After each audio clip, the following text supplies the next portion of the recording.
Selamat Shalom. malam. Puji Tuhan, kita bisa menghadiri acara webinar kali ini dengan tema Reformation Principles and Responsibility of Christian Educational Institution Today and Tomorrow saat ini. Saya ucapkan selamat datang kepada para narasumber kita hari ini dan juga kepada Bapak, Ibu, saudara-saudari semua yang boleh mengambil bagian menghadiri webinar saat ini. Perlu diketahui bahwa webinar kali ini dilatar belakangi oleh prinsip-prinsip reformasi yang merupakan landasan penting dalam tradisi Kristen. Oleh karena itu, perlu untuk memahami prinsip-prinsip ini dapat diimplementasikan dan relevan dalam konteks institusi pendidikan Kristen pada masa kini dan masa depan. Adapun tujuan dari webinar ini adalah untuk memberikan pencerahan bagaimana mengidentifikasi, menganalisa, dan merumuskan prinsip-prinsip reformasi yang relevan dalam konteks pendidikan Kristen saat ini, serta untuk menentukan tanggung jawab institusi pendidikan Kristen dalam mempertahankan dan mengembangkan prinsip-prinsip tersebut. Bapak, Ibu, saudara-saudari semua, ada beberapa hal yang perlu kita perhatikan dalam webinar kali ini berkaitan dengan tata tertib yang harus kita ikuti bersama. Yang pertama berkaitan dengan ketenangan, diharapkan peserta mengikuti acara dengan tertib dari awal sampai akhir, dan mikrofonnya diharapkan dalam kondisi mute. Berkaitan dengan mengisi daftar hadir, peserta diharapkan mengisi link daftar hadir yang akan diberikan di kolom chat sebelum webinar berakhir. Untuk metode tanya dan jawabnya, peserta dapat mengajukan pertanyaan melalui kolom chat ke everyone atau ditujukan kepada moderator. Bisa juga menggunakan fitur raise hand. Dan juga untuk sertifikatnya, sertifikat akan diberikan kepada peserta yang telah mengisi daftar hadir dan akan dikirimkan melalui email pada hari Jumat nantinya. Untuk sertifikat peserta, ada beberapa hal yang harus kita perhatikan bersama. Yang pertama, sertifikat hanya diberikan kepada peserta yang mengikuti webinar dan telah mengisi daftar hadir. Formulir daftar hadir webinar diberikan di kolom chat 10 menit sebelum webinar berakhir dalam bentuk link Google Form. Dan perlu diperhatikan bersama bahwa panitia hanya menyalin nama secara otomatis sesuai yang diketik pada daftar hadir tanpa mengubah penulisan huruf kapital dan tanda baca, meskipun terdapat kesalahan.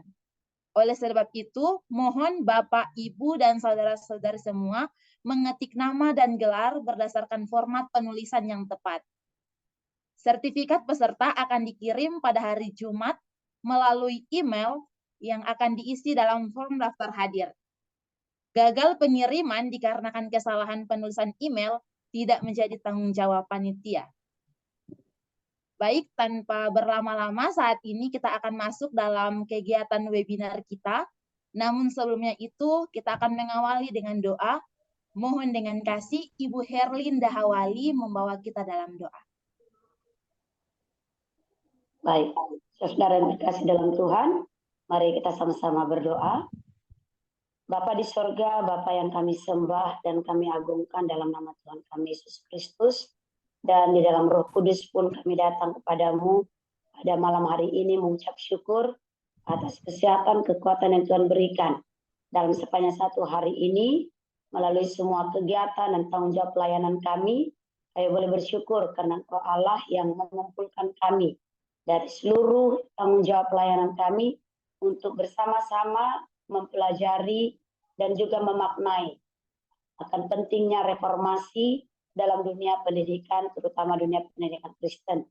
Tuhan, pimpinlah kami semua, baik pembicara yang Tuhan berkenan untuk menghadirkan mereka di tengah-tengah kami, Bapak John Manuain dan juga Bapak Gerald Siregar. Tuhan, kami tahu bahwa kedua hamba-Mu ini adalah orang-orang yang Tuhan mau pakai untuk menjadi saluran berkat, untuk menyampaikan berbagai pokok-pokok pikiran penting untuk kami perhatikan bersama dan juga untuk kami aplikasikan dalam pelayanan kami. Bapak juga memberikan hikmat agar supaya dalam mereka menyajikan setiap pokok pikiran mereka, kami juga boleh dapat menyerap dengan baik, boleh dapat mengerti apa yang disampaikan, dan boleh juga sama-sama terlibat dalam tanya jawab, dan semuanya itu berlangsung dalam anugerah dan rahmat Tuhan. Kami juga memohon pimpinan Tuhan agar semua setiap peserta tidak hanya sekedar hadir, tetapi juga boleh sama-sama ketika kami mengakhiri webinar ini pun kami diberkati oleh Tuhan. Kami menyerahkan waktu ini dari awal pertengahan hingga akhirnya. Biarlah Allah turut bekerja dari awal sampai akhir untuk mendatangkan kebaikan bagi kami semua dan bagi pelayanan yang Tuhan percayakan untuk kami jalani sampai saat ini. Karena kami memohon di dalam nama Allah Bapa, Putra, dan Roh Kudus. Haleluya. Amin. Amin.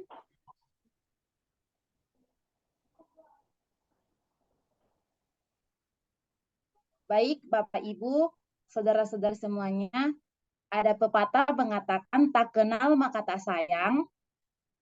Jadi saat ini sebelum kita masuk dalam kegiatan kita mendengarkan pemaparan materi dari dua narasumber kita, saya akan memperkenalkan kedua narasumber kita. Yang pertama, narasumber pertama ada Bapak Pendeta Johannes E. Manuain, STH THM.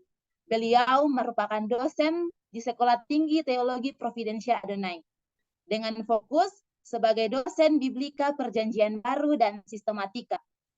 Beliau mendapatkan gelar THM di Asian Center for Theological Studies and Mission, Seoul, Korea. Untuk narasumber kita yang kedua, yaitu Bapak Gerald M. Siregar, STH. Beliau merupakan rohaniawan di Gereja Kristen Kalam Kudus, Yogyakarta. Beliau juga merupakan mahasiswa Magister Filsafat Keilahian, Fakultas Teologi UKDW saat ini. Beliau juga merupakan dosen tamu di Sekolah Tinggi Teologi Providensia Adonai. Adapun profil pelayanan beliau, yang pertama beliau pernah melayani bidang kerohanian SKKK Pekanbaru dari tahun 2008 hingga tahun 2011. Beliau juga pernah menjadi Direktur Pelaksana SKKK Yogyakarta tahun 2014 hingga 2016. Beliau juga pernah menjadi tim kurikulum dan buku pak SKKK Indonesia tahun 2015 hingga 2022. Tak lupa juga saya Anissa Ternita Sadi, mahasiswa semester 5 STT Providensia Adonai selaku moderator yang akan memimpin webinar kali ini hingga selesai. Tanpa berlama-lama, kita akan masuk dalam acara inti kita saat ini. Kita akan mendengarkan pemaparan materi. Oleh sebab itu, saya berikan kesempatan kepada narasumber pertama, Bapak John Manuain, untuk menyampaikan materi. Waktu dan kesempatan diberikan kurang lebih pemaparan materi 20 menit. Kepada Bapak, dipersilakan.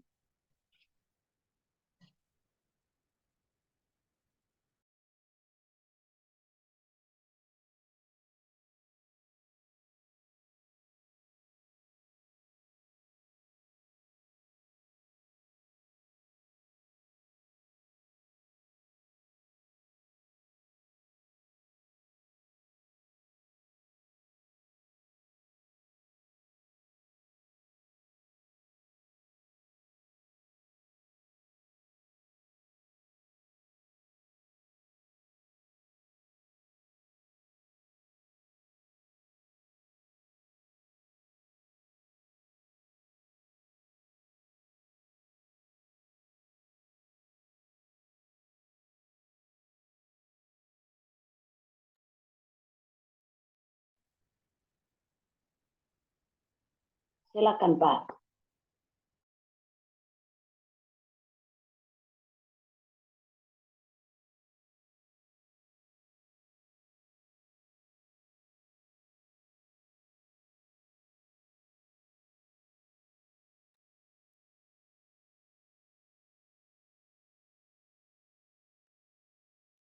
Oke,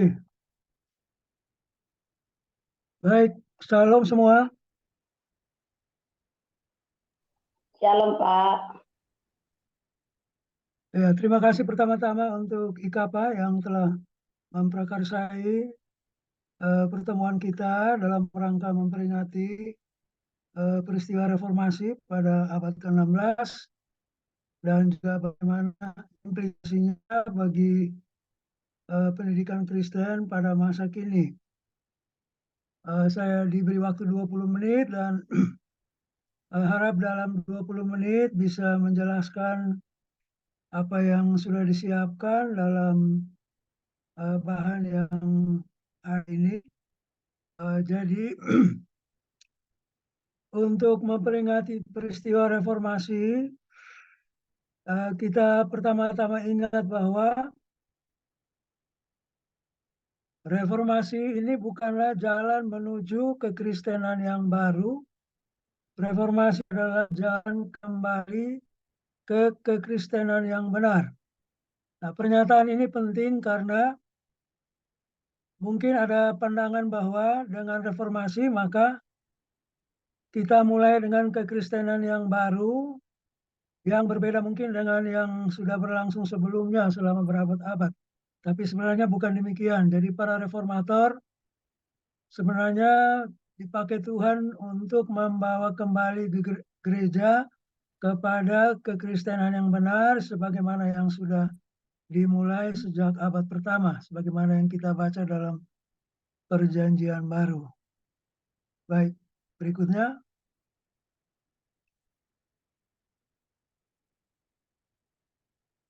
Kita mulai dengan definisi reformasi.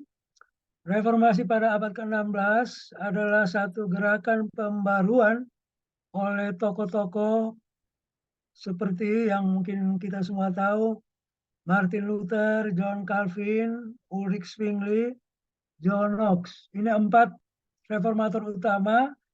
Tentu di samping itu ada reformator-reformator lain yang juga cukup berperan dalam peristiwa gerakan reformasi pada abad ke-16. Baik di Jerman, Prancis, di Inggris, dan seterusnya. Dan gerakan reformasi ini bertujuan membawa perubahan dalam gereja Katolik pada saat itu yang dianggap telah menyimpang dari kebenaran-kebenaran Alkitabiah. Jadi kebenaran-kebenaran Alkitabiah itu termasuk di dalamnya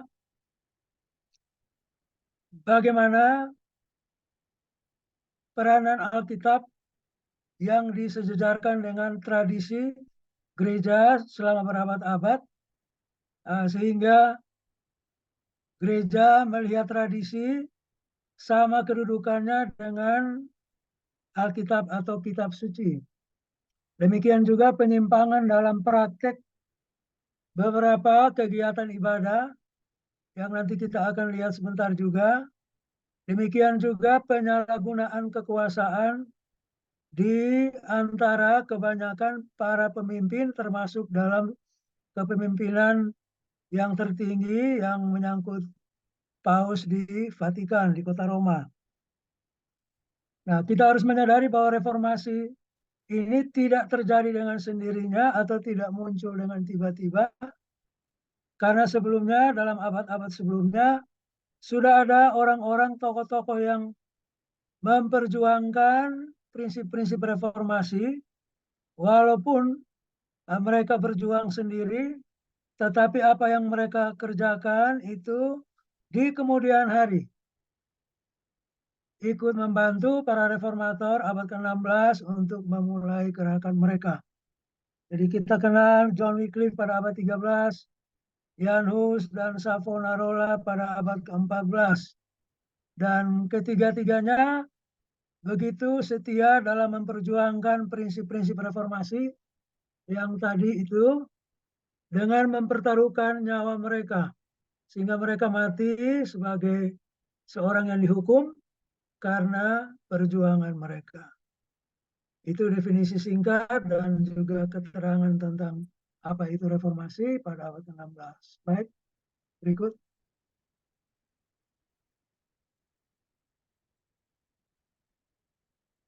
Berbicara tentang reformasi, kita harus ingat bahwa reformasi itu sebenarnya dimulai dengan penafsiran Alkitab secara benar.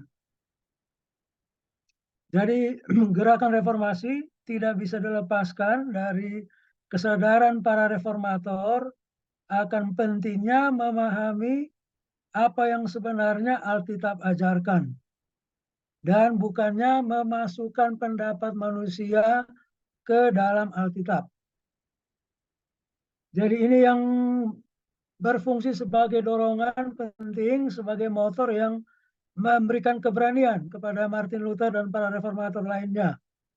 Bahwa otoritas satu-satunya adalah Alkitab, dan Alkitab harus ditafsirkan secara benar. Kemudian pada saat yang sama, para reformator ini juga menekankan pentingnya mempelajari bahasa-bahasa Alkitab, bahasa Ibrani, Yunani, dan metode penafsiran gramatika historis untuk menemukan makna Alkitab yang sebenarnya. Jadi dengan mempelajari bahasa-bahasa Alkitab, para reformator berusaha untuk menyadarkan gereja pada waktu itu bahwa gereja akan lebih mengerti apa yang Alkitab katakan. Berdasarkan bahasa-bahasa Alkitab, walaupun terjemahan-terjemahan juga sudah ada pada waktu itu. Kemudian penafsiran gramatika historis menekankan bahwa suatu penafsiran yang benar harus memperhatikan gramatika atau tata bahasa yang ada, yang ditemukan dalam setiap kitab dalam Alkitab. Demikian juga menekankan pentingnya sejarah. Nah, ini sangat penting karena selama berabad-abad sampai abad ke-16, kebanyakan penafsiran gereja itu tidak menekankan hal ini. Jadi banyak penafsiran yang kurang memperhatikan tata bahasa, dan karena itu menafsirkan teks Alkitab di luar dari apa yang sebenarnya dimaksudkan oleh teks itu sendiri. Juga banyak yang kurang memperhatikan sejarah, sehingga terjerumus dalam penafsiran-penafsiran yang menyimpang dan alegoris ya pada waktu itu. Nah, itu sesuatu yang perlu kita pahami kalau kita ingin memahami dimulainya gerakan reformasi. Baik, silakan teruskan.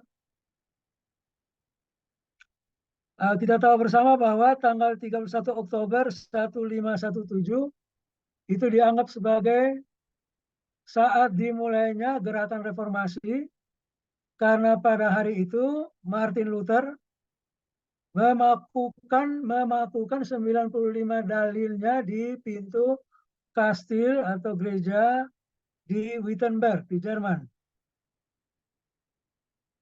Nah, peristiwa ini dianggap sebagai peristiwa awal yang kemudian memicu gerakan reformasi yang besar di waktu-waktu kemudian.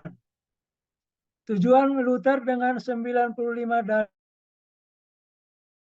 dalilnya sebenarnya bukanlah untuk memisahkan diri dari gereja, tetapi untuk mereformasi. Pertunjukan itu sebenarnya Luther ingin mengundang adanya perdebatan untuk mendalami apakah dalil-dalilnya itu benar atau salah. Itu sebenarnya awal dari 95 dalil yang kita kenal ini. Jadi sekali lagi dia berusaha untuk mereformasi gereja dengan jalan menjelaskan tentang pikiran-pikirannya yang tertuang dalam 95 dalil yang dapat diintisarikan dalam beberapa hal, yaitu kritik Luther terhadap beberapa praktek yang dilihatnya sangat menonjol dalam gereja Katolik. Yang pertama, praktek indulgensia yang dihubungkan dengan keuntungan keuangan. Jadi apa yang seharusnya menjadi ritual yang dipraktekkan secara benar, yang menyangkut pengakuan dosa bagi orang-orang percaya atau anggota-anggota gereja itu kemudian diperjualbelikan untuk mendapat keuntungan. Dan keuntungan itu diteruskan ke Roma untuk pembangunan pusat gereja Katolik. Nah, itu yang dipraktekkan dan itu dianggap Luther sebagai penyalahgunaan ritual ibadah yang seharusnya tidak boleh demikian karena bertentangan dengan apa yang Alkitab ajarkan. Kemudian kritik terhadap kekuasaan Paus yang memang pada waktu itu memiliki kekuasaan mutlak baik terhadap gereja juga terhadap wilayah-wilayah yang ada di Eropa pada waktu itu. Dan kemudian kritik terhadap kekayaan gereja yang banyak diperoleh dengan cara-cara yang dianggap tidak benar. Kira-kira itu 3 kritik utama yang dilihat di dalam 95 dalil yang dipertunjukkan, dipakukan pada tanggal 31 Oktober 1517. Nah, berkaitan dengan tadi tentang penafsiran Alkitab, para reformator juga berusaha supaya Alkitab itu dapat dibaca dalam bahasa yang dimengerti. Artinya bahasa kebanyakan orang dan bukannya bahasa Latin yang sebenarnya tidak dimengerti langsung oleh mereka. Nah, oleh karena itu, mereka menyadari pentingnya Alkitab diterjemahkan ke dalam bahasa-bahasa yang dimengerti oleh kebanyakan orang. Martin Luther sendiri menerjemahkan Alkitab ke dalam bahasa Jerman ketika dia ditawan di satu tempat pada waktu itu. Kemudian kita juga kenal William Tyndale yang kemudian juga menerjemahkan ke dalam bahasa Inggris yang kemudian banyak dipakai secara luas juga pada abad ke-16 dan seterusnya. Nah, penyebaran Alkitab dan tulisan-tulisan para reformator itu dipermudah juga melalui penemuan mesin cetak sebelumnya, pada abad sebelumnya. Jadi ini satu hal yang sangat menguntungkan penyebaran ajaran reformasi pada waktu itu. Teruskan. Di samping Martin Luther, kita kenal beberapa reformator lainnya. Ulrich Zwingli di Swiss. Zwingli berperan khususnya dalam reformasi liturgi ibadah dan juga dalam reformasi politik, di mana misalnya para pemimpin negara itu diangkat berkaitan dengan panggilan mereka juga sebagai utusan-utusan Allah sendiri. Nah, kita tahu bahwa kemudian Zwingli menghadapi tantangan yang besar dalam usaha reformasinya. Kemudian John Calvin juga berperan penting khususnya dalam menguraikan atau memperjelas pokok-pokok teologis secara mendalam dan sistematis.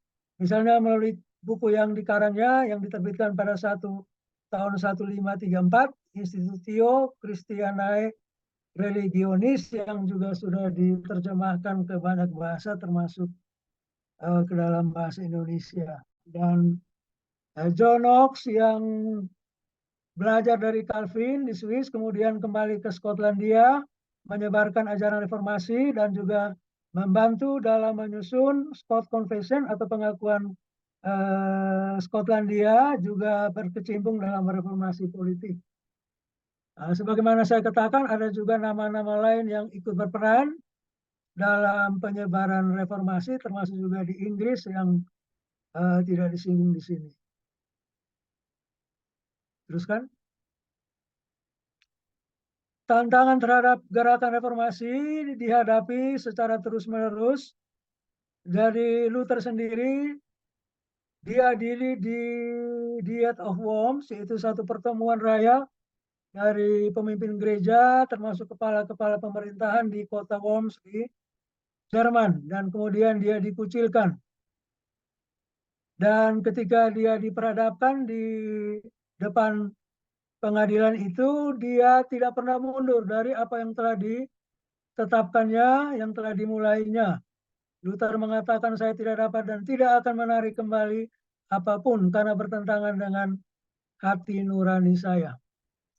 Kemudian pada tahun 1529, itu pertama kali istilah Protestan digunakan, yang pada waktu itu berkaitan dengan penolakan dari para beberapa pangeran di Jerman yang sebelumnya telah mengikuti ajaran Luther. Mereka membuat satu protes tertulis yang disebut Protestatio terhadap larangan penyebaran ajaran reformasi. Nah, sejak saat itu mereka disebut orang-orang Protestan yang kemudian dipakai secara luas ketika gerakan reformasi itu menjadi besar, yang kita lihat dalam aliran Protestan. Demikian juga penolakan terhadap para reformator lainnya itu sangat besar. Baik, nah sekarang prinsip-prinsip reformasi. Jadi prinsip-prinsip reformasi itu kita pertama-tama kenal dengan apa yang disebut 5 sola. Yang pertama sekolah scriptura, itu yang paling utama dalam kita memahami prinsip-prinsip reformasi, di mana prinsip ini mengatakan bahwa hanya Alkitab yang menjadi otoritas tertinggi bagi ajaran dan perilaku Kristen. Tradisi gereja penting, tetapi tidak setara kedudukannya dengan Alkitab. Nah, ini satu reformasi yang berbeda dengan pandangan gereja Katolik yang menganggap tradisi gereja juga punya kedudukan yang setara dengan Alkitab itu sendiri. Kemudian sola fide atau hanya iman. Nah, ini berkaitan dengan ajaran Alkitab juga yang memang menjadi satu slogan Martin Luther sejak awal, bahwa keselamatan hanya diperoleh melalui iman kepada Kristus tanpa perlu ditambah dengan perbuatan-perbuatan atau usaha tertentu. Salah satu ayat emas dari Martin Luther adalah Roma 3:28, di mana dikatakan bahwa kita dibenarkan oleh iman, atau Martin Luther tekankan hanya oleh iman. Baik, teruskan. Kemudian sola gratia, ada kaitan erat dengan yang tadi sola fide, hanya anugerah. Jadi yang ditekankan dalam prinsip ini bahwa keselamatan adalah karunia Allah semata-mata tanpa jasa apapun di pihak manusia. Nah, ini juga sesuatu yang luar biasa pada waktu itu, karena dalam gereja Katolik ada pandangan yang sangat luas bahwa di samping anugerah Allah, kita juga berpartisipasi dengan jasa yang kemudian diperhitungkan Allah untuk mengaruniakan keselamatan kepada kita. Jadi semata-mata anugerah. Dan kemudian solus Christus atau hanya Kristus. Tidak ada perantara lain yang melaluinya manusia dapat diselamatkan. Hanya Kristus satu-satunya juru selamat. Jadi penyembahan kepada Bunda Maria misalnya, itu dianggap terlalu berlebih-lebihan, walaupun harus dihormati, tapi dia bukan perantara di samping Kristus. Demikian juga tokoh-tokoh lain atau orang-orang kudus itu tidak boleh dianggap sebagai perantara, karena hanya Kristus adalah perantara atau juru selamat. Dan berikutnya, Soli Deo Gloria. Ini sebagai semacam kesimpulan bahwa ini mungkin ada kekeliruan dalam penjelasan, akan dicek kembali ya. Jadi penjelasannya tentang Soli Deo Gloria adalah bahwa kemuliaan hanya ditujukan atau hanya boleh ditujukan kepada Allah semata-mata, bukan kepada manusia, walaupun termasuk sekalipun kepada para pemimpin gereja yang mungkin mempunyai kedudukan yang tinggi, termasuk para pemimpin atau paus pada waktu itu. Jadi tidak ada yang berhak menerima kemuliaan selain untuk Allah sendiri yang telah menyelamatkan melalui Kristus. Dan di sini ditambahkan satu prinsip yang penting yang ditekankan oleh Martin Luther, yang kemudian dipraktekkan secara luas, keimamatan semua orang percaya. Ini didasarkan pada ayat-ayat seperti 1 Petrus 2 ayat 9 dan 10, bahwa setiap orang percaya memiliki akses langsung melalui doa penyembahan ya kepada Allah melalui Kristus tanpa harus melewati para imam atau pendeta. Tentu para imam atau pendeta tetap berfungsi sebagai orang-orang yang ditetapkan Allah, tetapi tetap setiap orang percaya dapat berdoa langsung, dapat datang kepada Allah secara langsung, dan juga dapat berfungsi dalam gereja sebagaimana talenta atau karunia yang diberikan kepada mereka masing-masing. Nah, inilah beberapa prinsip reformasi yang perlu juga dihati terus-menerus, termasuk dalam pelayanan kita pada masa kini.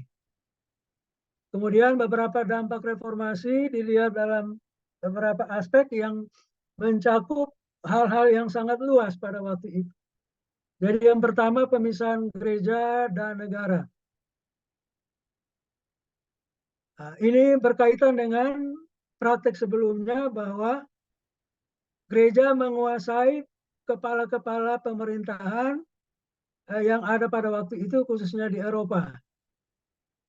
Nah, jadi apapun yang diputuskan oleh kaisar atau kepala-kepala pemerintahannya itu harus pada akhirnya harus mendapat otoritas dari Roma. Nah, ini yang kemudian berubah ketika gerakan reformasi berkembang, di mana pemisahan gereja dan negara menjadi sangat jelas. Kemudian pembaruan dalam pemahaman teologi dan praktik gereja. Jadi pemahaman atau praktek pandangan-pandangan teologi sebelumnya yang dianggap menyimpang itu kemudian sekarang berkembang di dalam pengajaran-pengajaran para reformator yang lisan maupun yang tertulis seperti misalnya kitab-kitab, buku-buku tafsiran, Luther, Calvin, dan seterusnya. Kemudian katekismus gereja yang sudah berkembang sejak abad ke-16. Itu semua menunjukkan adanya pemahaman baru dalam pemahaman teologi dan juga tentunya dalam praktek gereja pada waktu itu. Walaupun antara satu aliran dengan aliran lain dalam gerakan reformasi di kemudian hari, tetap ada perbedaan-perbedaan yang bisa dilihat. Kemudian peningkatan akses ke pendidikan bagi semua orang. Nah, ini berkaitan dengan perjuangan para reformator bahwa setiap anggota gereja itu mempunyai hak untuk menjalani pendidikan pembinaan berdasarkan ajaran-ajaran Alkitab. Nah, kemudian ini dilihat bukan hanya secara informal, tetapi secara formal dalam pendirian sekolah-sekolah Kristen dan seterusnya yang berkembang sejak saat itu. Kemudian juga membawa dampak dalam perubahan di bidang politik dan sosial. Jadi reformasi yang sebenarnya dimulai dalam gereja, pada akhirnya membawa perubahan politik secara luar biasa, juga sosial di Eropa khususnya, yang berlangsung terus sejak waktu itu. Dan yang terakhir itu perkembangan dalam munculnya denominasi atau aliran-aliran Protestan di kemudian hari. Tentunya ada juga aliran-aliran yang lahir dari reformasi tapi kemudian saling bertentangan satu dengan yang lain yang kita lihat juga dalam sejarah gereja. Nah, itu tentu akibat-akibat yang muncul kemudian dalam perkembangan reformasi. Baik, saya kira mungkin sudah 20 menit dan kiranya ini singkat tapi dapat menjadi pemahaman untuk kita dalam pertemuan kita malam ini. Terima kasih. Baik, terima kasih kepada narasumber pertama yang sudah menyampaikan materinya. Dapat disimpulkan bahwa reformasi bukanlah jalan yang menuju kepada kekristenan yang baru, melainkan reformasi adalah jalan kembali kepada kekristenan yang benar. Nah, pada saat ini kita akan sama-sama kembali mendengarkan materi yang akan disampaikan oleh narasumber kedua. Oleh sebab itu, waktu dan kesempatan dipersilakan kepada Bapak Gerald Siregar untuk menyampaikan materi. Waktu penyampaian materi kurang lebih 20 menit. Baik, terima kasih Anissa. Selamat malam Bapak Ibu Saudara sekalian. Pada bagian yang kedua ini saya akan lebih banyak menampilkan atau memaparkan kiprah para reformator dalam dunia pendidikan dan kira-kira bagaimana implementasinya untuk sekolah Kristen masa kini. Saya akan share screen.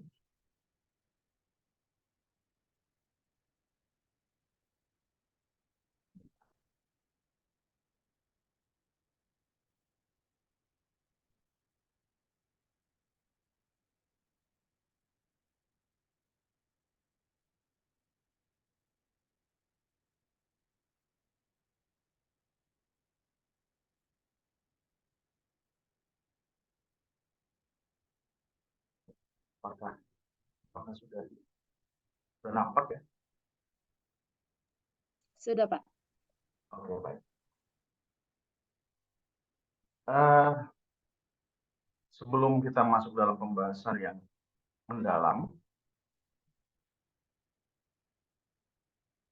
kira-kira kita bisa sedikit membuat list wajah sekolah Kristen masa kini.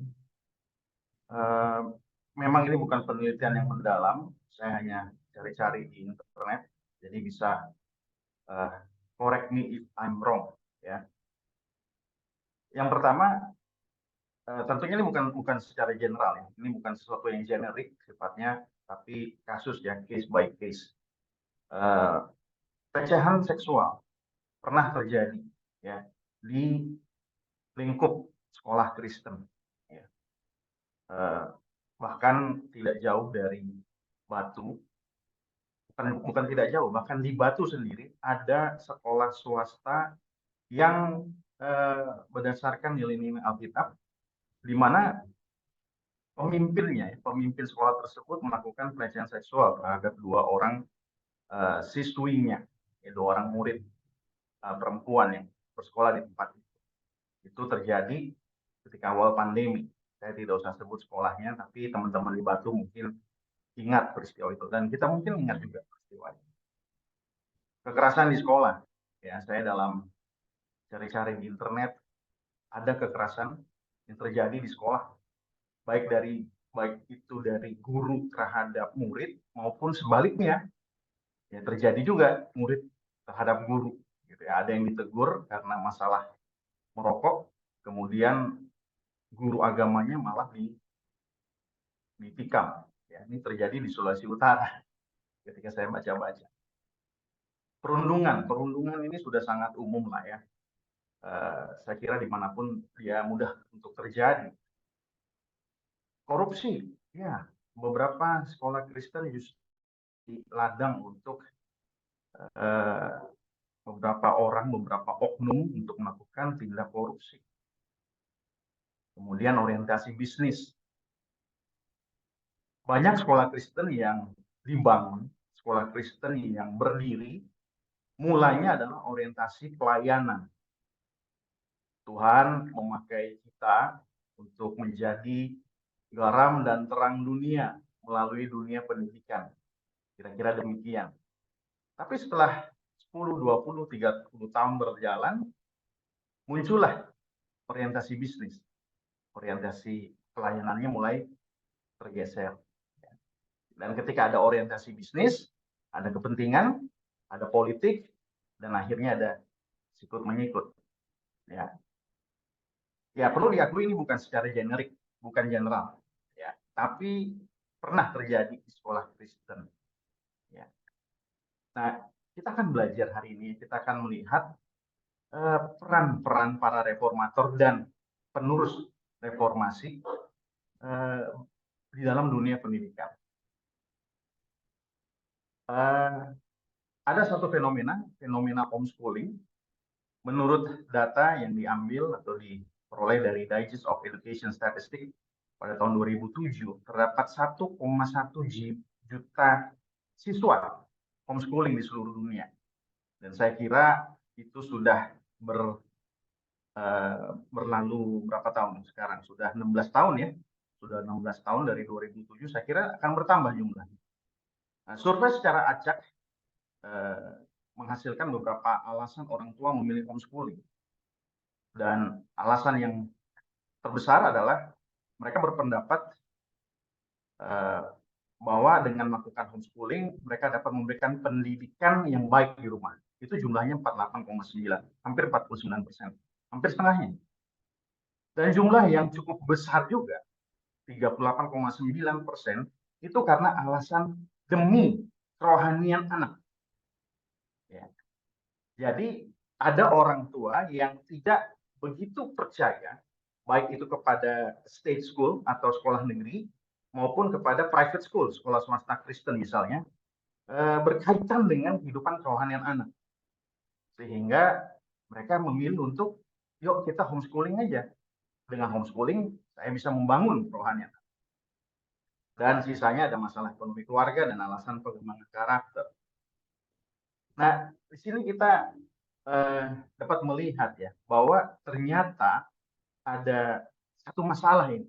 Ada satu masalah berkaitan dengan sekolah Kristen itu sendiri. Ya, sekolah Kristen itu sendiri.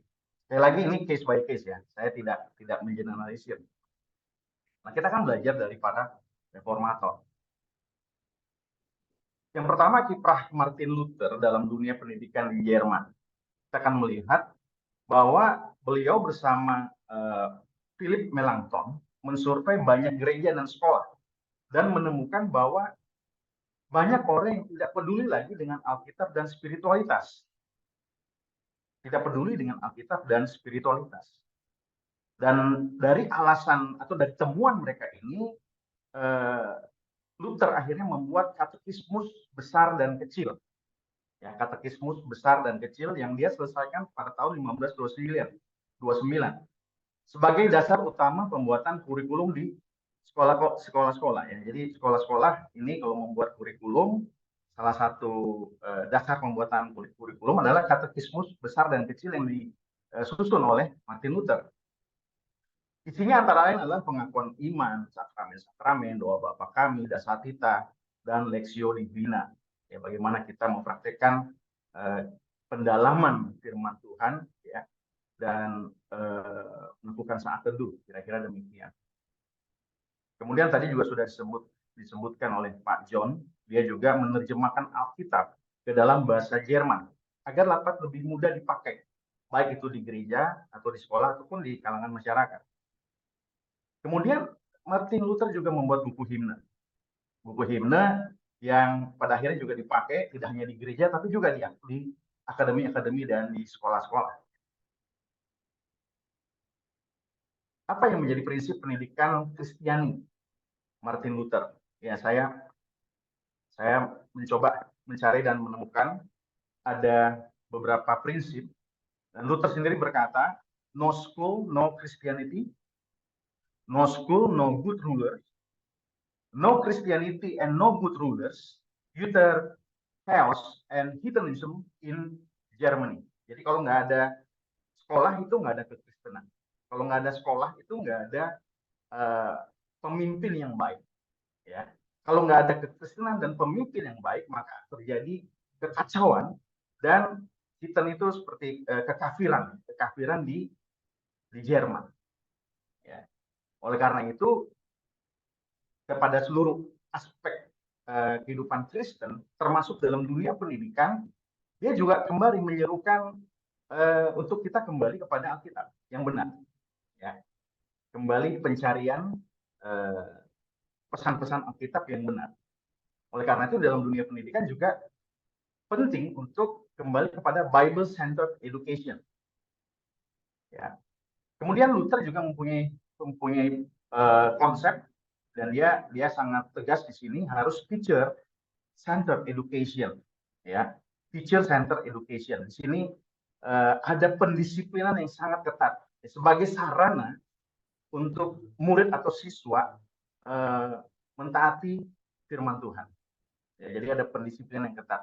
Ya, dan itu hanya bisa dilakukan kalau polanya adalah teacher-centered education. Selanjutnya kita akan melihat kiprah John Calvin dalam dunia pendidikan Kristiani. Ada sebuah akademi, yaitu Akademi Jenewa, yang didirikan pada 1559, dan ini merupakan pendirian ini merupakan desakan daripada Calvin kepada gereja-gereja untuk mendirikan sekolah yang berdasarkan ajaran Alkitab atau katekismus yang telah disusun. Ya. Jadi Akademi Jenewa ini merupakan salah satu akademi yang memang seperti yang prinsip-prinsip yang dilakukan oleh Luther, Bible Center, ya, yang berasaskan ajaran Alkitab. Nah, dari akademi ini lahirlah Caspar Olevianus, yang bagi kalangan Reform cukup terkenal, dan dia adalah yang membuat katekismus Heidelberg, ya, Caspar Olevianus. Prinsip pendidikan Kristiani John Calvin. Nah, Calvin berkata pendidikan sebagai sarana menuju pemuliaan, ya, kepada Tuhan, glorifikasi pada Tuhan, dan pembangunan gereja melalui pemaparan kebenaran, sehingga umat Tuhan dapat menyembah dan melayani Tuhan sebagaimana mestinya.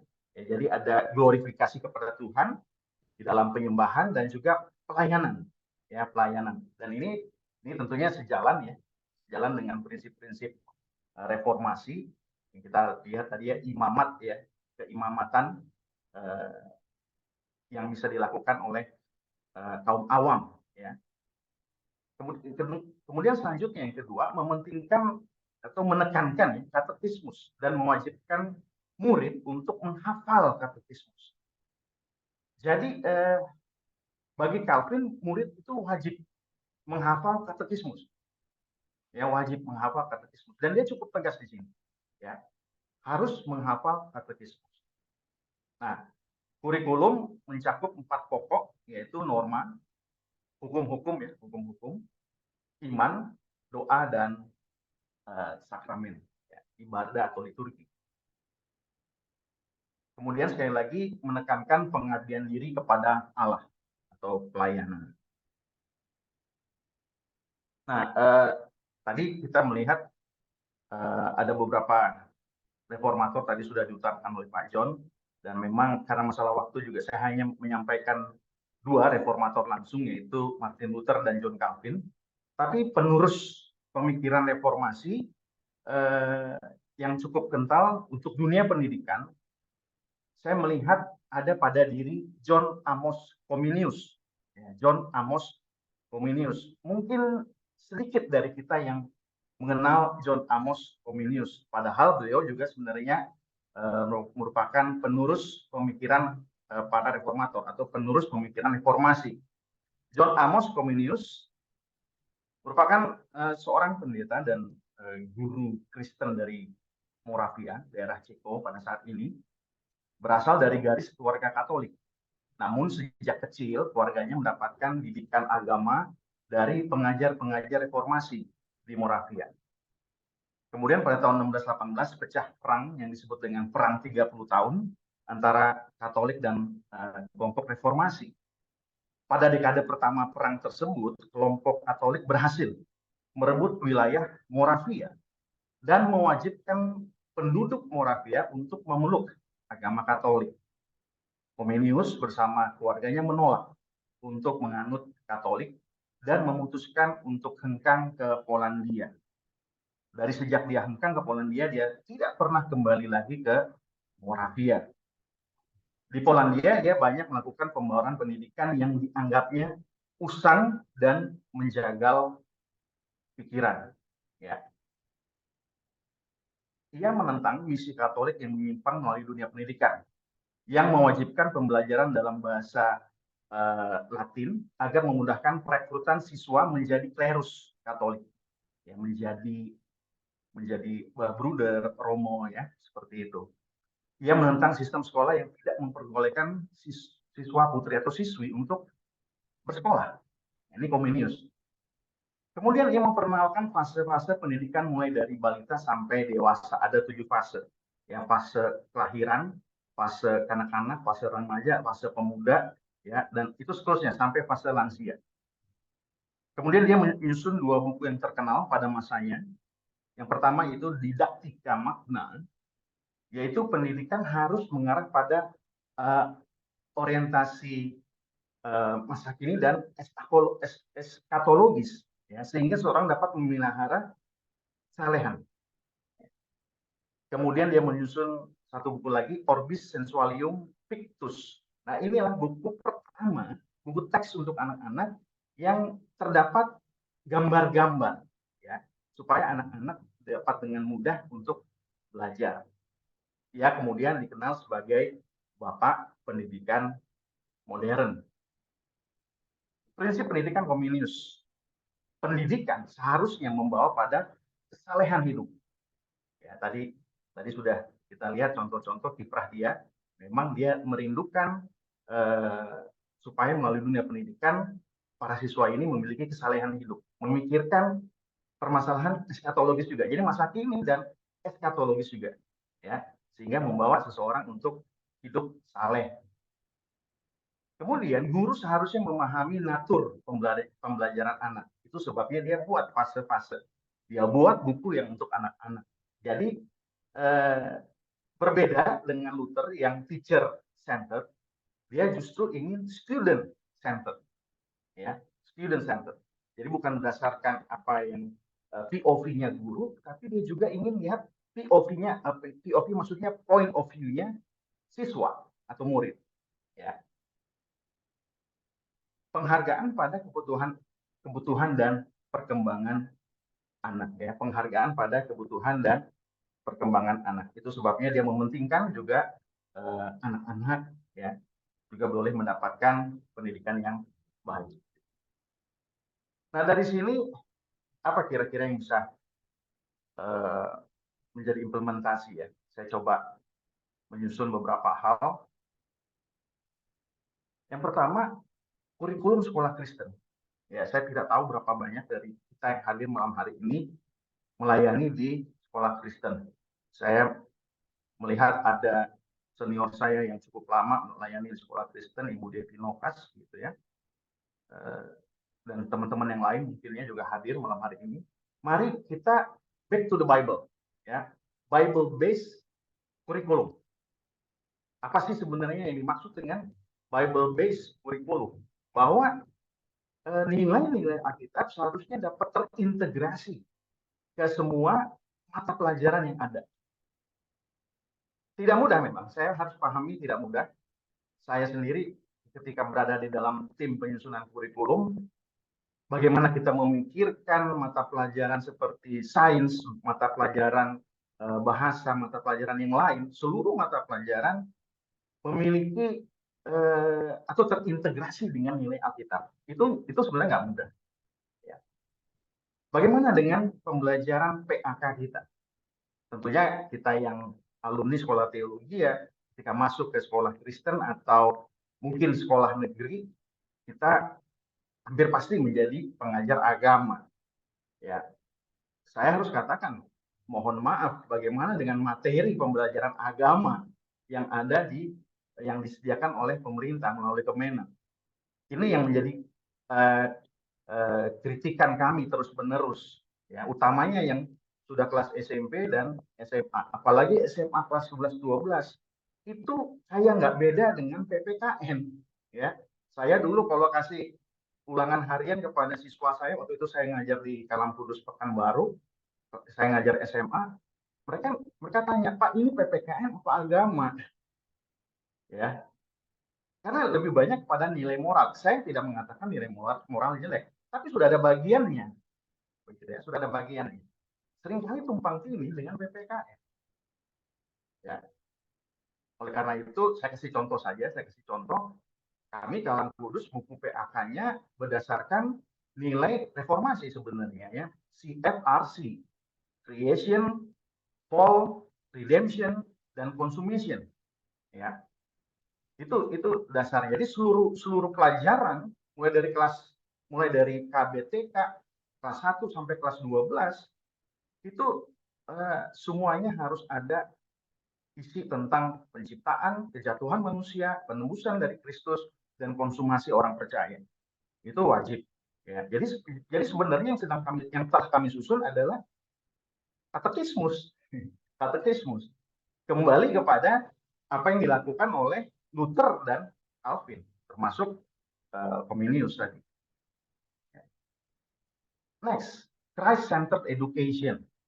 Ya, nilai-nilai reformasi banyak, ya, kristologi, soteriologi kita dapat tekankan di dalam ruang-ruang pembelajaran, tapi juga teladan.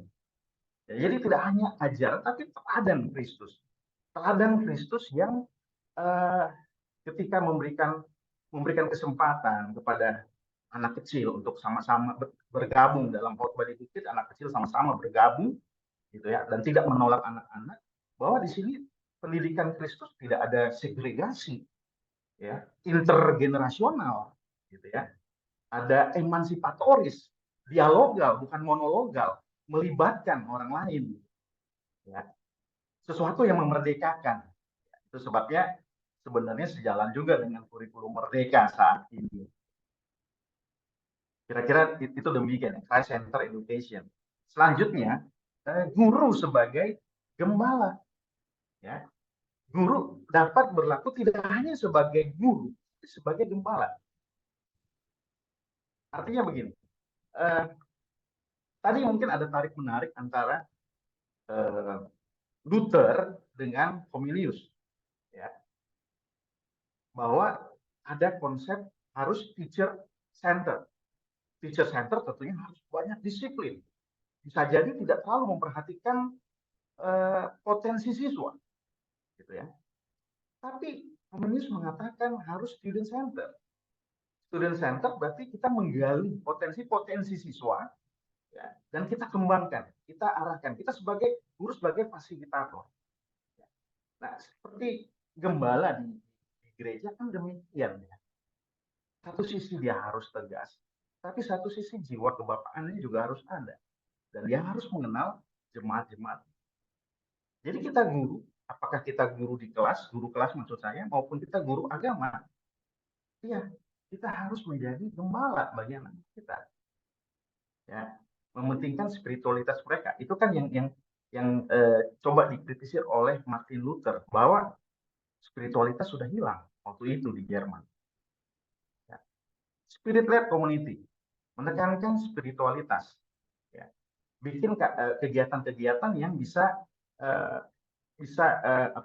membangkitkan kerohanian. Tidak hanya siswa, guru juga, orang tua siswa juga perlu. Jadi komunitas sekolah Kristen itu penting.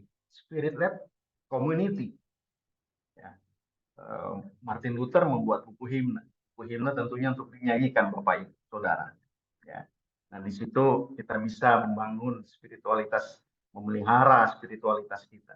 Mari kita bikin kegiatan-kegiatan yang memelihara spiritualitas anak-anak. Selanjutnya, students are being transformed. Artinya, kita sebagai guru tidak hanya memberikan wawasan, ya, memberikan ilmu kepada murid. Tapi karena kita sebagai pastor, kita menolong spiritualitas mereka juga, murid-murid tidak hanya dipercaya ilmu, tapi ada perubahan hidup. Ya, ada perubahan hidup. Tidak hanya perubahan kasar berpikir, tapi ada perubahan hidup. Dan saya rasa ini yang harus menjadi nilai yang berbeda bagi sekolah-sekolah Kristen. Ya, yang contoh di depan tadi tentunya tidak semua sekolah Kristen. Saya kira kita pun juga bergumul, ya. Banyak hal kita bergumul dalam konteks masa kini, tidak mudah menghadapi anak-anak masa kini, ya. Tapi mari kita bisa menjadi teacher as pastor, ya, yang membuat siswa kita diubahkan kehidupan mereka. Demikian yang dapat saya sampaikan. Tuhan Yesus memberkati. Terima kasih.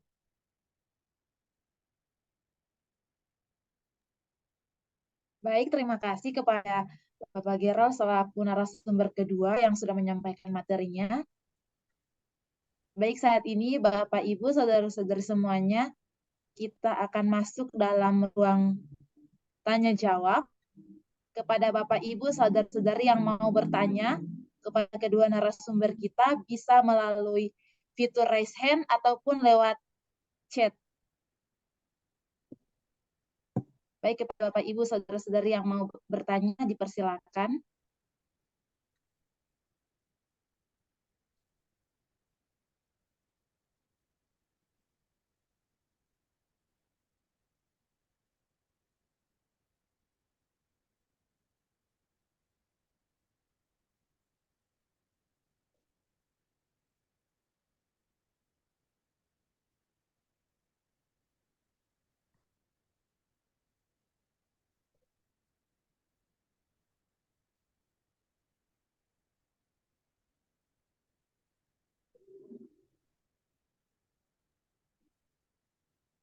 Baik, jika belum ada yang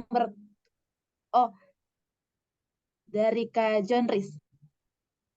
Iya, dipersilakan Kak John Riz untuk menyampaikan pertanyaan. Ya, selamat malam untuk semuanya. Suara saya terdengar? Terdengar, Kak? Ya, pertanyaan saya untuk Pak John. Saya kangen bertanya kepada Pak John nih. Ya, pertanyaan saya gini, Pak.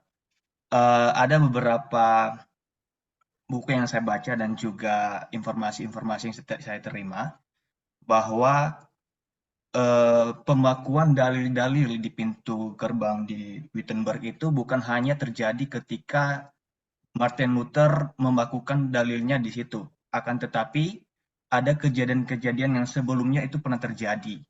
Nah, yang saya pertanyakan, mengapa dalil-dalil yang sebelumnya itu para tokoh-tokoh lakukan tidak terlalu terekspos, dan mengapa juga ketika Martin Luther melakukan dalilnya yang kita kenal 9 dalil itu terekspos dan juga menjadi suatu dasar reformasi. Dan satu lagi pertanyaan boleh? Pertanyaan lebih aplikatif sih. Pertanyaan dari saya lagi Pak gini, apakah yang dengan banyaknya denominasi gereja pada saat ini merupakan dampak negatif daripada reformasi ini? Terima kasih Pak.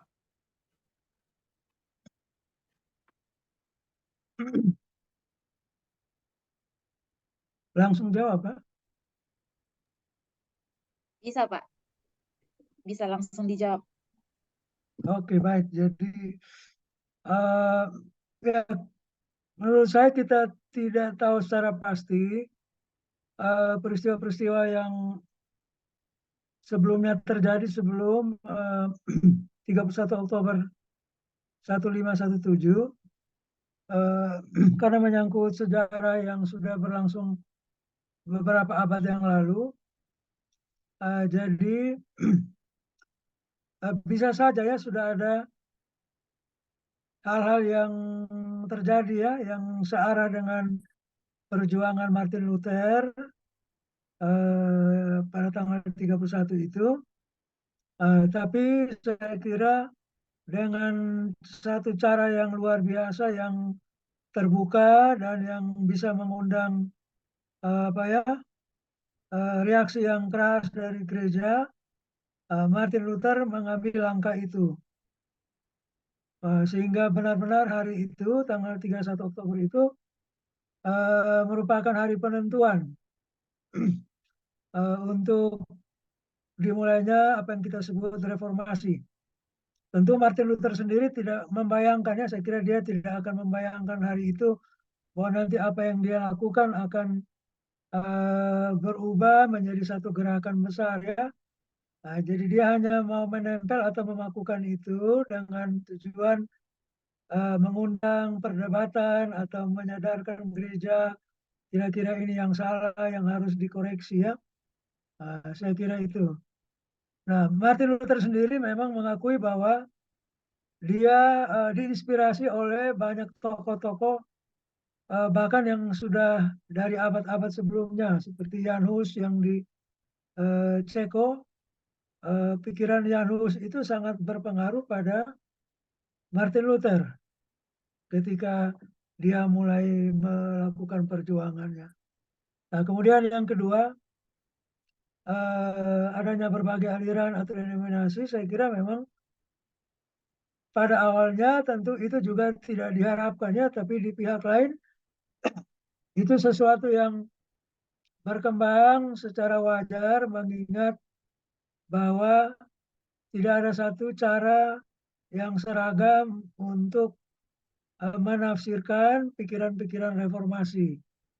Jadi tiap reformator tentu punya penekanan-penekanan yang mungkin bagi yang lain kurang disetujui. Kemudian para pengikut-pengikutnya juga demikian. Jadi menurut saya itu cara menafsirkan hal yang kemudian mengakibatkan adanya banyak aliran ya. Jadi misalnya aliran Anabaptis yang sebenarnya keluar dari reformasi tapi kemudian punya cara pandang tersendiri tentang bagaimana reformasi itu harus dipraktekkan. Nah, pada akhirnya mereka juga dianiaya, ditolak oleh aliran reformasi yang lain. Jadi memang ini tidak harus terjadi, tapi kalau kita lihat keadaan pada waktu itu, bahkan sekarang pun ya itu yang terjadi. Saya kira itu yang bisa saya jawab. Terima kasih, Pak. Bagaimana Kak Jonris, apakah terjawab pertanyaannya?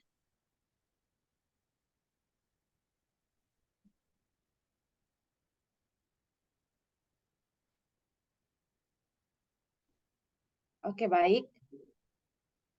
Bagi Bapak, Ibu, dan saudara-saudara semuanya yang mau bertanya kepada kedua narasumber kita, dipersilakan kepada Rian Waru. Oke, selamat malam. Selamat berjumpa dengan Pak John, Pak Gerald. Malam. Saya bertanya kepada Pak Gerald tentang materi fokusnya ke pendidikan Kristen ya Pak ya. Saat ini memang kita harus akui bahwa pemerintah Indonesia juga sedang melakukan pembaharuan atau reformasi pendidikan dengan kurikulum Merdeka Belajar dan Merdeka Mengajar. Nah, namun kalau saya perhatikan secara pribadi, ini lebih menekankan pada penguatan profil Pancasila dengan dalil bahwa generasi Indonesia ini harus kembali ke dasar negara yaitu Pancasila. Namun kalau kita amati saat sekarang ini, konteks sekarang ini memang sedang diserukan untuk kembali ke Pancasila. Namun kalau kita lihat apa yang terjadi di negara kita, sedikit banyaklah menyeleweng dari poin-poin Pancasila, terutama soal ketuhanan yang Maha Esa itu, bahwa kita memeluk beragam agama dan diakui oleh beberapa agama. Namun tidak bisa dipungkiri bahwa isu agama ini menjadi isu politik juga di negara ini, dan itu menjadi contoh yang tidak baik dalam dunia pendidikan, harus kita akui seperti itu. Nah, jadi saya bertanya secara pribadi, sejauh mana atau bagaimana andil kita orang Kristen yang minoritas ini? Ada nggak kira-kira andil kita atau tanggapan kita dalam menanggapi reformasi pendidikan yang sedang terjadi di Indonesia ini, Pak? Jadi saya sempat dengar tadi Pak Gerald mengatakan bahwa kita Bapak sebagai penyusun kurikulum sedikit kesusahan juga mengajukan di Depak atau Kementerian Pendidikan seperti itu ya. Jadi tanggapan kita dalam hal ini bagaimana? Karena memang diisukan kembali ke pembentukan karakter pembentukan pendidikan itu harus kembali kepada dasar agama masing-masing atau ini. Tapi kenyataannya lain seperti itu, Pak. Itu aja, Pak. Terima kasih.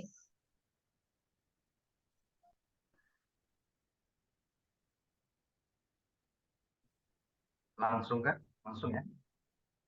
Ya, terima kasih untuk pertanyaan yang rumit ini ya, Bu Riang. Oke. Ya, kalau tanya konteks Indonesia ini memang sudah banyak tumpang tindihnya ya, Bu Riang ya. Jadi kita harus melakukan pemetaan satu persatu dulu sebenarnya untuk menjawab pertanyaan Bu Riang ini, gitu ya. Tidak mudah.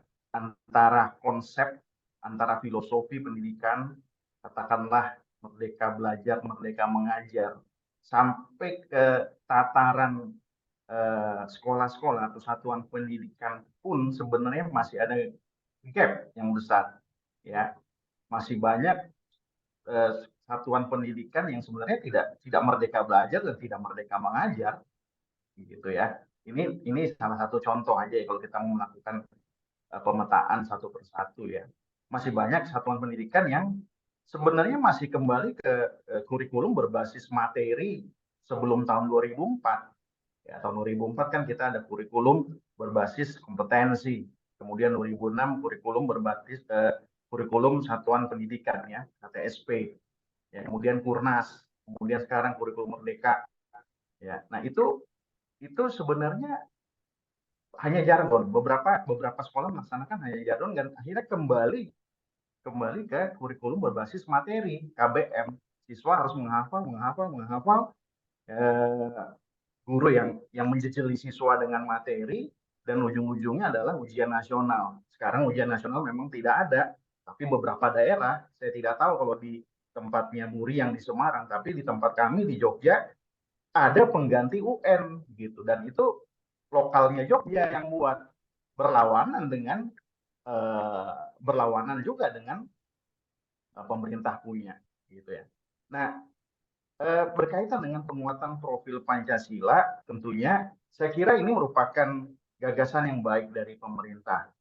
Ya, justru tadi ketika Bu Rian mengatakan banyak contoh ada konflik-konflik agama, apalagi kita yang saya sebenarnya di dalam kebinekaan kurang setuju dengan istilah mayoritas dan minoritas. Tapi realita ada yang lebih banyak dan ada yang lebih sedikit dan kita lebih sedikit, itu jelas realitas gitu ya. Dan saya kira justru karena ada masalah, ada konflik itu, maka diadakanlah penguatan profil pelajar Pancasila ya. Saya kira itu cukup baik karena jujur saja sejak reformasi, maksudnya reformasi, bukan reformasi gereja, tapi reformasi Indonesia tahun 98, sejak itu saya kira Pancasila sudah mulai ditinggalkan. Ya, upacara saja sekarang opsional. Waktu itu opsional. Ya, tidak harus setiap minggu. Zaman saya sekolah itu wajib setiap Senin dan setiap Sabtu pasti ada upacara, begitu. Anak-anak hafal hafal lagu-lagu wajib nasional. Ya, tapi ketika saya mengajar di Pekanbaru waktu itu banyak yang nggak tahu lagu nasional. Upacara pun hanya sebulan sekali, kadang-kadang miss. Nah, sekarang itu mau dikembalikan. Nah, profil penguatan pelajar Pancasila, penguatan profil pelajar Pancasila itu kan sebenarnya dari sila-sila yang ada, salah satunya sila ketuhanan, ya. Ada juga masalah sosial, adalah masalah persatuan, gitu ya. Itu yang ingin dikembangkan. Ya, ketika ada proyek-proyek yang dilakukan, biasanya dalam satu tahun ajaran ada 2 atau 3 proyek, di situ kita ingin melihat siapa yang bisa jadi leader, siapa yang bisa mempersatukan, ya, siapa yang memperhatikan yang lain, ya. Itu kan penguatan profil Pancasila. Ya, kira-kira seperti itu. Nah, berkaitan dengan kesenjangan dari pemerintah, saya bukan tidak mau menjawab, tapi ya memang saya kira itu memang masalah. Di negara kita itu masih masalah, masih banyak konflik ya kepentingan. Di Kementerian Pendidikan sendiri juga ada konflik kepentingan. Ya. Dan itu kayaknya natur di negara kita ya. Setiap kementerian itu sudah bagi-bagi jatah untuk, mohon maaf ini saya kalau ngomong, tapi itu yang real yang saya tahu dari orang-orang di kementerian, itu sudah bagi-bagi jatah juga, ya ada bagi-bagi jatah juga di kementerian, dan itu agak repot, ya. Oleh karena itu nggak mudah untuk menjawab masalah dengan pemerintah. Saya kira itu saja ya, supaya kita nggak terlalu luar jauh. Terima kasih. Boleh nambah sedikit, Kak?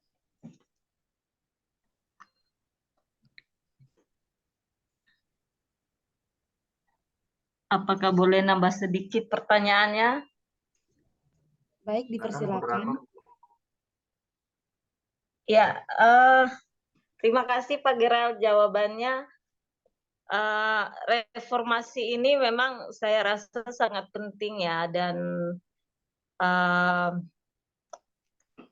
para tokoh reformator kalau kita tarik garis penghubungnya itu ya sudah memberikan contoh kepada kita bagaimana pendidikan Kristen sebaiknya back to Bible, kembali kepada pengajaran firman Tuhan. Nah, kembali lagi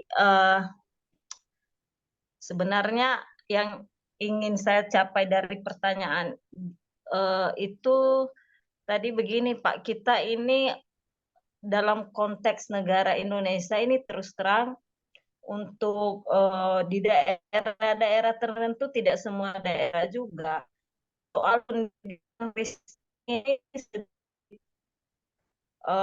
ada diskriminasi, ada beberapa sekolah walaupun tidak merata. Bahkan terutama ini mohon maaf kalau saya bicara, tapi ada terjadi di sekolah negeri, ya SD maupun SMP ada saya lihat, terutama di daerah mayoritas itu, bahwa meskipun ada siswa Kristen di situ, tetapi pelajaran agamanya tidak diperhatikan, ya. Bahkan guru agama di situ ada hampir tidak ada yang Kristen. Jadi setiap pelajaran agama, anak-anak itu yang Kristen malah kalau enggak disuruh di luar, tapi tetap mengikuti pendidikan agama mereka, dan menurut saya ini sangat memprihatinkan.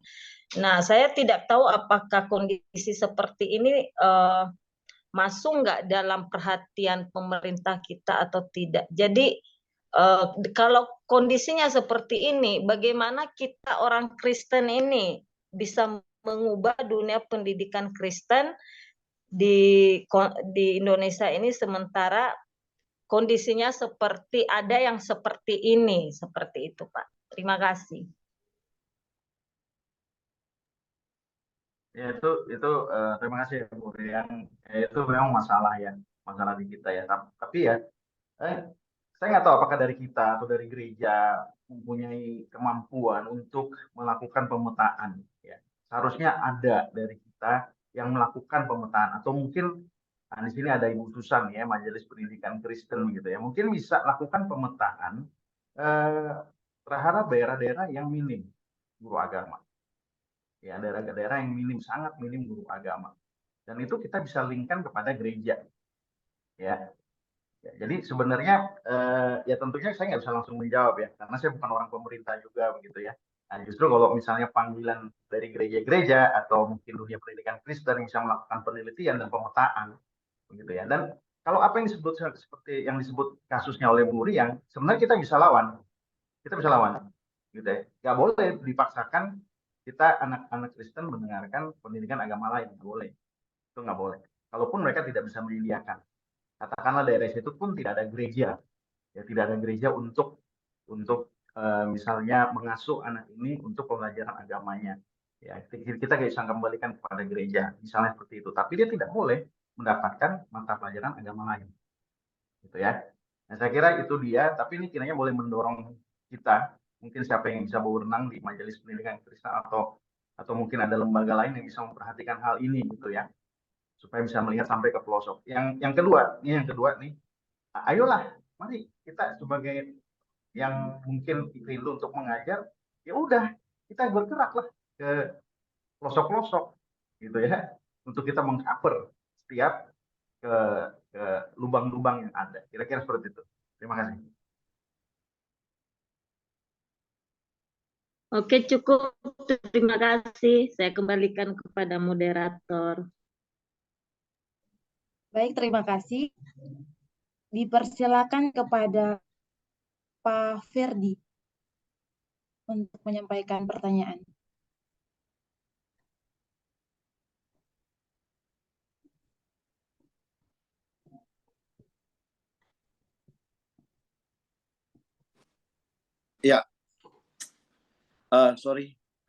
Bu Anissa, kedengaran ya? Iya, Pak. Oke. Ya, pertama sekali saya berterima kasih kepada BPN yang sudah membuat hajatan yang penting ini. Sukses untuk BPN-nya. Terima kasih.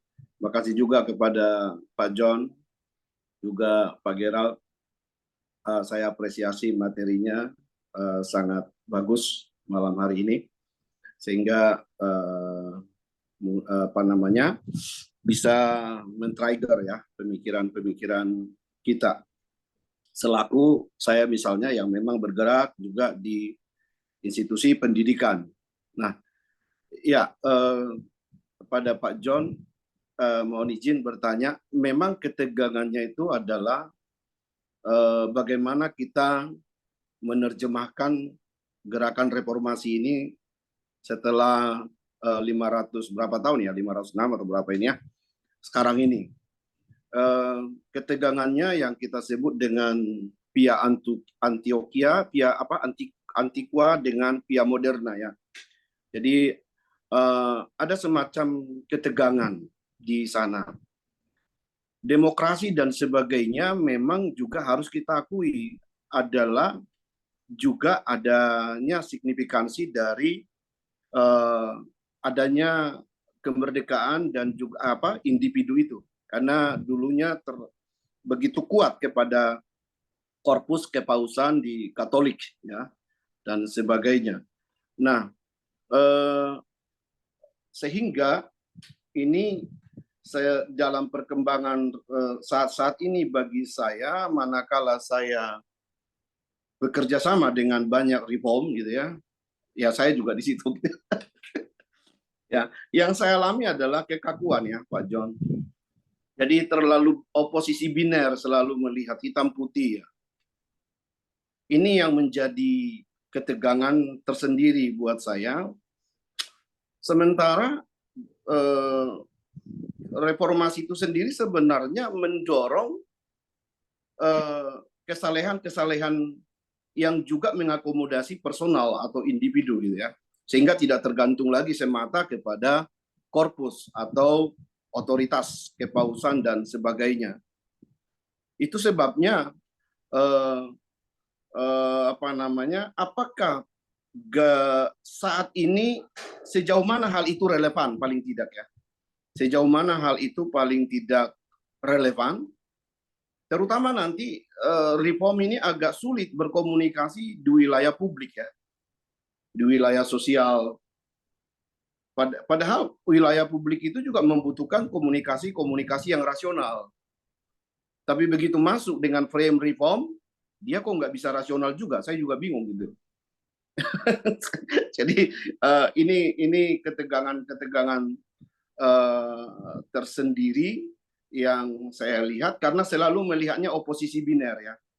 Jadi lalu melihat hitam putih, orang lain itu di luar reform itu jadinya menjadi dipahami kurang lebih ada kesalahan atau apa ya. Padahal dan kalau kita bawa itu ke era sekarang, saya kira kita bisa jadi justru menciptakan banyaknya permusuhan ya dan sebagainya. Ini hal-hal seperti ini yang mungkin mohon pencerahan dari Pak John Manuain membantu. Kepada Bro Rick Gerard, thank you banget. Makasih untuk materinya Bro. Saya memang berpikir tentang apa itu tadi ya, ada kadang-kadang ada inkonsistensi Luther juga ya. Jadi dia bilang teacher oriented gitu ya, padahal sebenarnya reformasi ya membangkitkan kita berelasi secara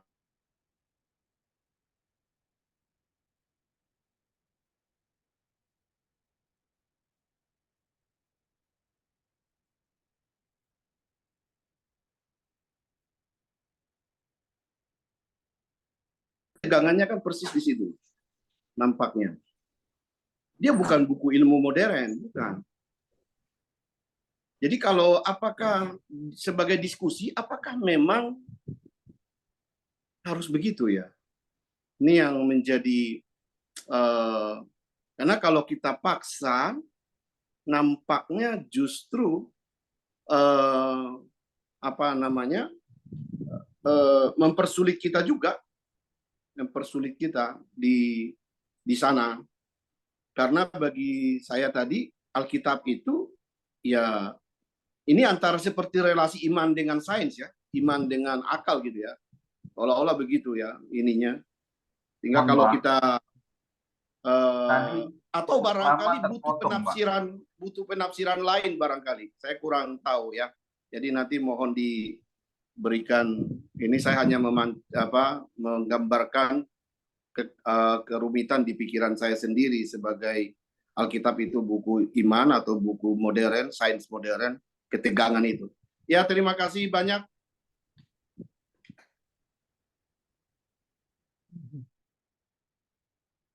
Baik, mungkin saya jawab yang pertama. Saya bisa paham juga apa yang Pak Ferdi kemukakan, karena kita hidup di abad di mana berbeda jauh ya, saya kira konteksnya dengan abadnya Martin Luther atau Calvin. Sehingga menurut saya kita harus pertama-tama mengerti perjuangan mereka dalam konteks mereka pada waktu itu di Eropa,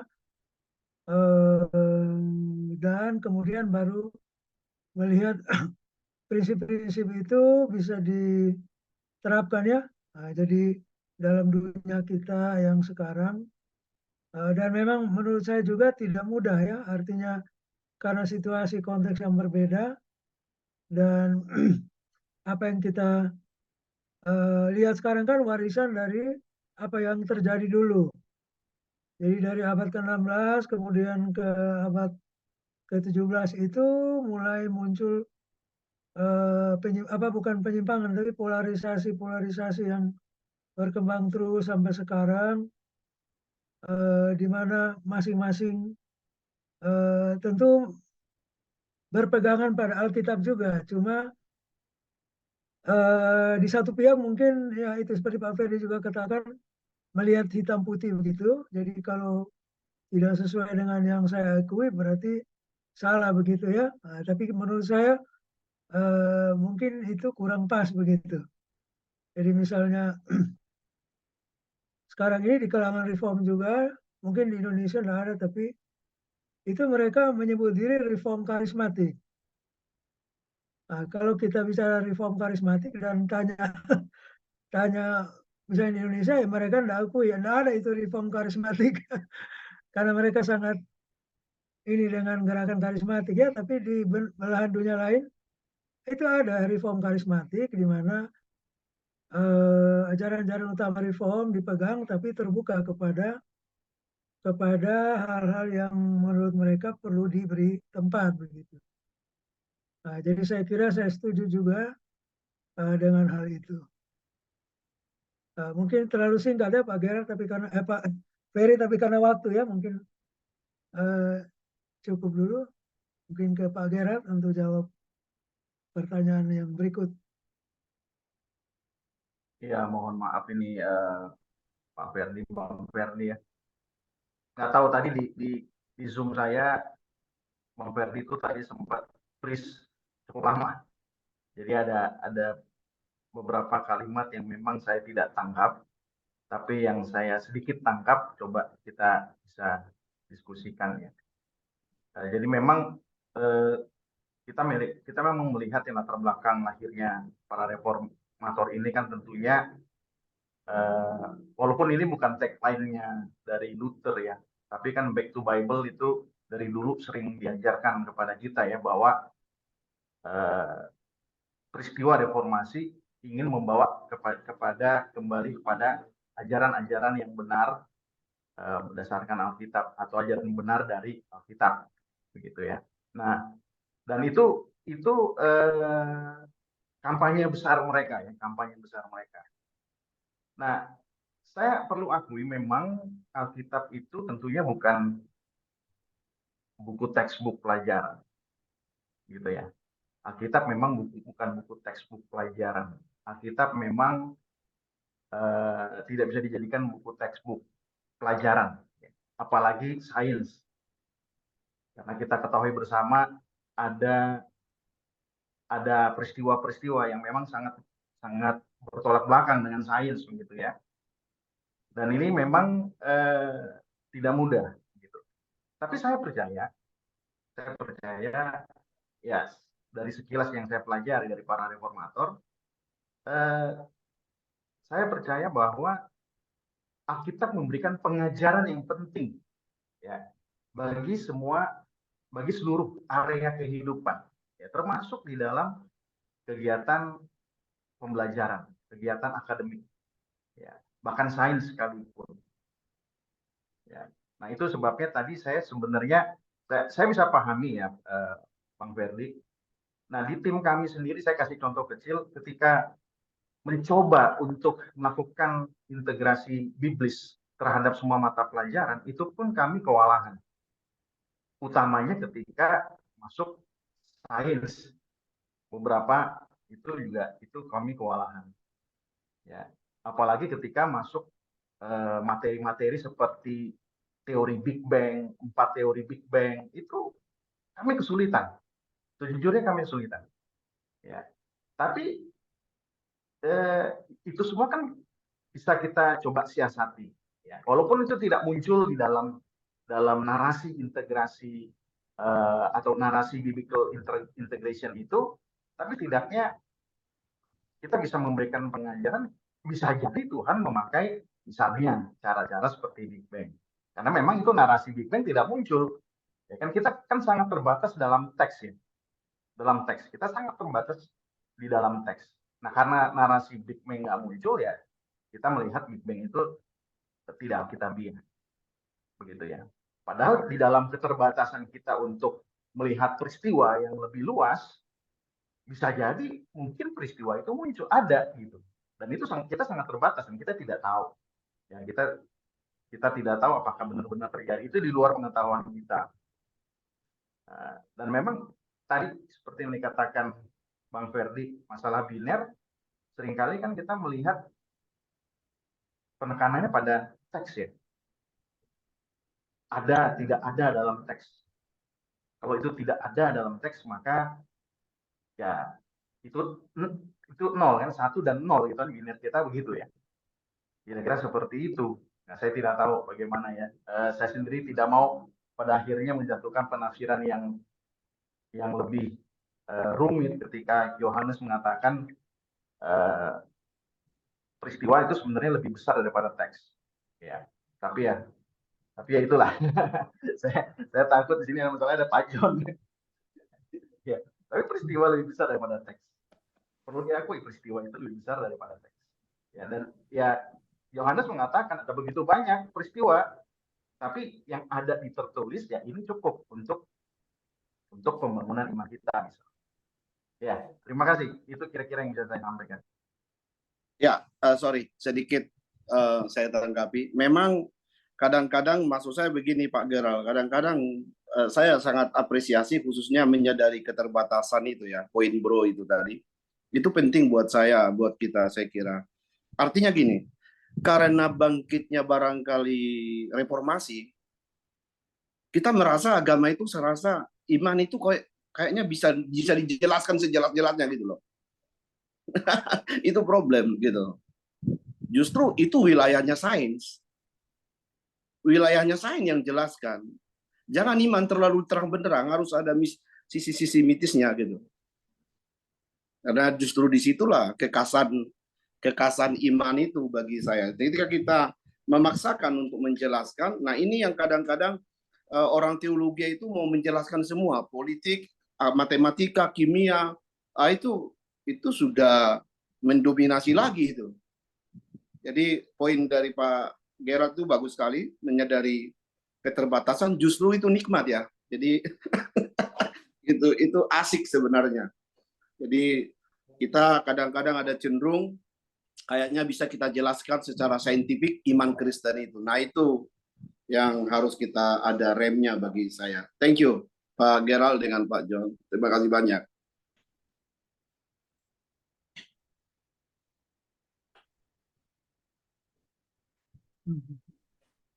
Baik, terima kasih untuk setiap pertanyaan yang disampaikan oleh Bapak Ibu saudara-saudari semuanya, dan juga terima kasih kepada kedua narasumber kita yang sudah menyampaikan materi dan juga menjawab setiap pertanyaan yang ada. Karena mengingat waktu, kita telah tiba di penghujung akhir acara kita, dan sesi tanya jawab ini saya akan tutup. Meskipun kita tahu bersama mungkin ada dari Bapak Ibu saudara-saudara semuanya yang sudah menyediakan pertanyaan-pertanyaan untuk kedua narasumber kita ini, tapi waktu terbatas, jadi dipersilakan nanti mungkin selesai dari acara ini, kegiatan ini, jika ada yang mau bertanya dengan kedua narasumber, mungkin bisa di japri via WA gitu. Tapi kalau untuk hari ini, kita batasi dulu sesi pertanyaannya sampai di sini dulu ya. Dan saat ini, sebagai pengumuman untuk kegiatan webinar kita di hari ini, untuk ucapan terima kasih atas terselenggaranya acara malam ini, maka dipersilakan kepada Bapak, Ibu, saudara-saudari semuanya untuk berkontribusi melalui nomor rekening atau OVO yang telah disediakan oleh IKAPA sendiri. Dan juga saat ini kita telah sampai di penghujung akhir acara, oleh sebab itu setiap acara tidak ada yang tidak mungkin tidak kita dokumentasikan. Jadi hari ini kita akan dokumentasikan kegiatan kita. Mohon kepada teman-teman semuanya yang masih off cam, silakan on cam, tunjukkan senyum terbaiknya, muka ganteng cantiknya, karena kita akan foto bersama.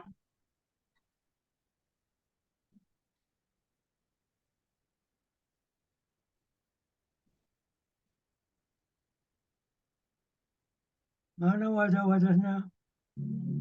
Ya.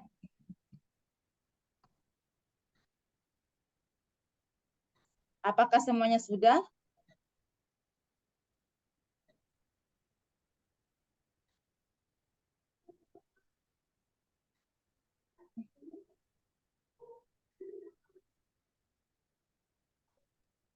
Oke, sudah. Oke. Baik, teman-teman semuanya, silakan tunjukkan senyum terbaiknya.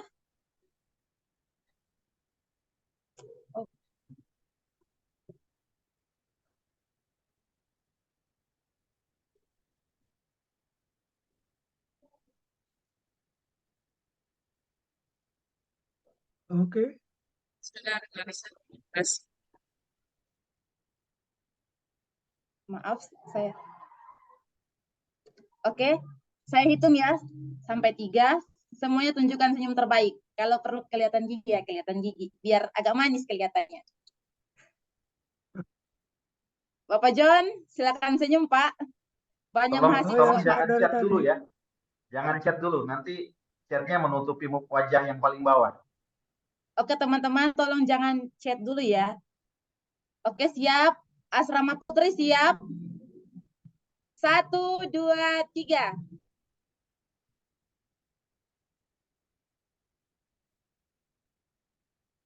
Apakah sudah? Baik, sekali lagi untuk pengambilan gambarnya, tunjukkan senyum terbaik teman-teman semua. 1, 2, 3.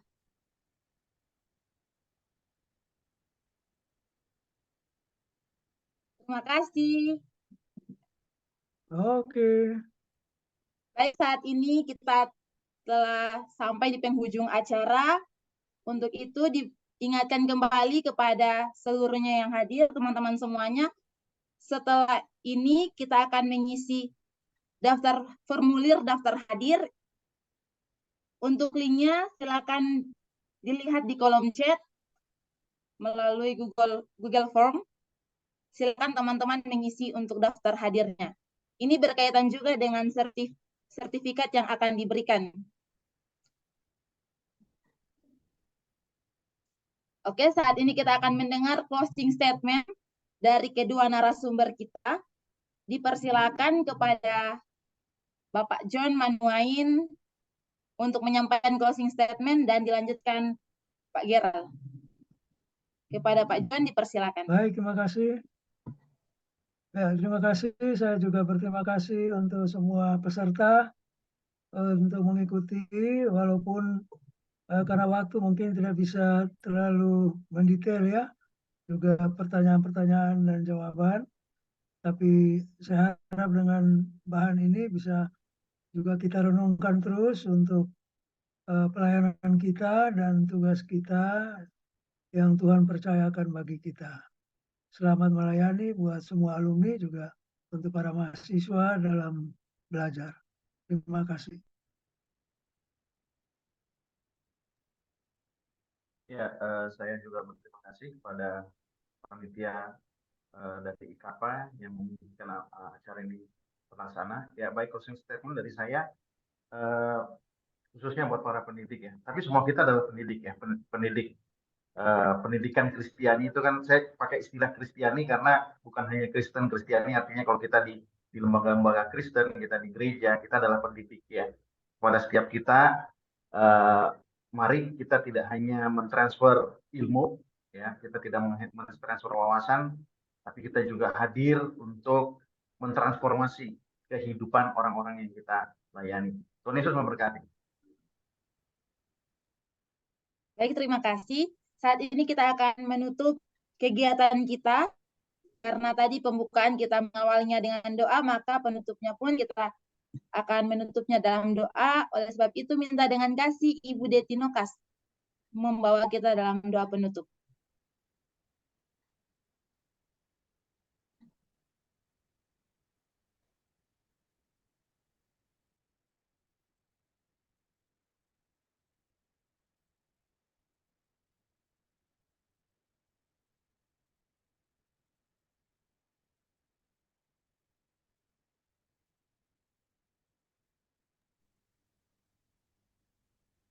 Ya.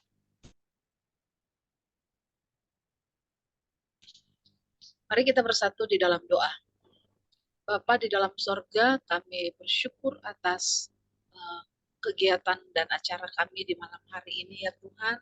Terima kasih melalui kedua hamba-Mu, Pak John dan Pak Gerald, kami bukan saja diingatkan kembali, tapi kami juga dimotivasi ya Tuhan untuk sungguh-sungguh berdiri di atas kebenaran firman. Dan biarlah dalam panggilan pelayanan yang Tuhan percayakan kepada kami dapat menerapkan yang dibutuhkan untuk seluruh umat manusia di segala masa dan di segala tempat. Kami juga berdoa ya Tuhan untuk IKAPA yang menyelenggarakan Zoom meeting pada malam hari ini. Tuhan kiranya memberkati, bahkan juga jika ada rencana-rencana yang akan dilakukan pada waktu yang akan datang. Kiranya Tuhan akan menuntun dan dapat diselenggarakan dengan waktu yang tepat. Terpujilah Engkau ya Bapa dalam sorga, biarlah hidup kami yang Tuhan sudah tebus dan memberikan keselamatan pada kami, keselamatan yang sempurna. Kami sungguh dedikasikan untuk pelayanan bagi kemuliaan nama. Inilah doa kami di malam hari ini ya Tuhan, dengarkanlah. Hanya di dalam nama Tuhan Yesus Kristus, Tuhan dan Juru Selamat kami sudah